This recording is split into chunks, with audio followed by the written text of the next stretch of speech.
tapi tentu tidak terus setiap pemuda menjadi politisi itu. Kalau juga tidak bisa itu. Tentang tadi Romo mengatakan 5 masalah tadi, ada kawan dari Maluku Utara yang meminta pandangan Romo terhadap fenomena-fenomena yang terjadi di negara dan bagaimana kita harus mengantisipasi. Konkretnya fenomena apa? Yang 5 ancaman kapitalisme terhadap demokrasi. Tentu kapitalisme itu suatu cara produksi yang besar yang akhirnya menentukan negara. Jadi semua pengusaha, juga pengusaha Indonesia tentu berhak, malah perlu mencari untung, tidak bisa tidak. Tetapi kondisi pembatasan dan sebagainya harus ditetapkan oleh negara. Pancasila, keadilan sosial bagi seluruh rakyat Indonesia, maupun lebih konkret sedikit pasal 33 Undang-Undang Dasar tidak berbicara mengenai sistem, tetapi harus adil, tidak boleh ada yang ketinggalan.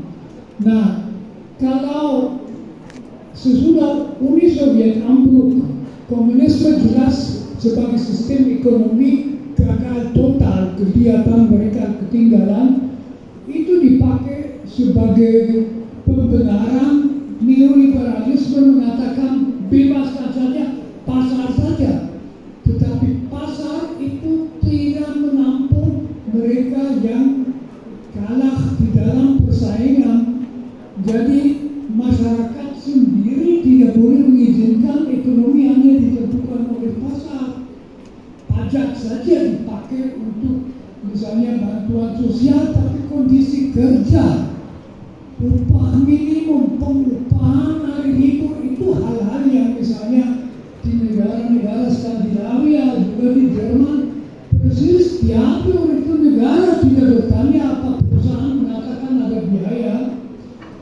Kalau di Jerman, upah yang dibayar oleh perusahaan 50% masuk ke dalam segala macam asuransi dan sebagainya, sehingga buruh itu merasa aman. Kalau buruh itu misalnya bisa beli Mercedes, dia tidak akan melakukan revolusi, itu jelas. Yang menjadi masalah misalnya negara barat itu bukan buruh, sini masih buruh, tapi di sana itu orang sepertiga orang yang sudah tidak dalam proses kerja, terlalu tua, difabel, dan sebagainya. Di Jerman saja ada orang yang pada akhir bulan susah untuk membeli makanan secukupnya. Bayangkan, ini masyarakat 2/3. Di Amerika Serikat sejak 40 tahun kekayaan bagian bawah masyarakat terus menurun. Di Amerika Serikat menurun. Nah, Indonesia itu perlu memberi perhatian khusus kepada semua sudut yang lemah, ketinggalan, dan jangan mengatakan bagi kita paling penting meningkatkan produksi dan sebagainya, atau negara mengatakan dari perusahaan yang upahnya rendah dia bisa dapat pajak untuk negara lebih banyak. Ya salah. Jadi di situ memang negara membuat perundang infrastruktur. Sangat penting infrastruktur, tapi orang tidak bisa hidup dari infrastruktur. Kami tadi ngomong itu, Papua bikin jalan besar, siapa pakai itu? Apa orang asli Papua pakai itu?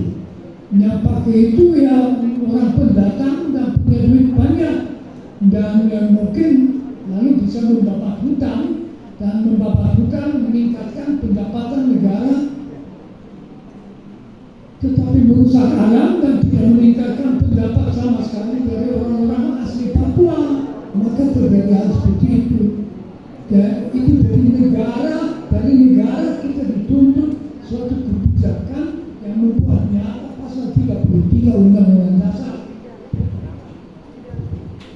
Baik, karena Romo tadi sudah mengatakan tentang negara mungkin sudah sering melupakan masyarakatnya. Tadi dari teman-teman juga yang bertanya, ini negara sudah banyak melupakan masyarakat seperti beberapa produk undang-undang yang tidak sesuai dengan harapan kita. Lalu bagaimana kita harus melakukan apa ini, Romo?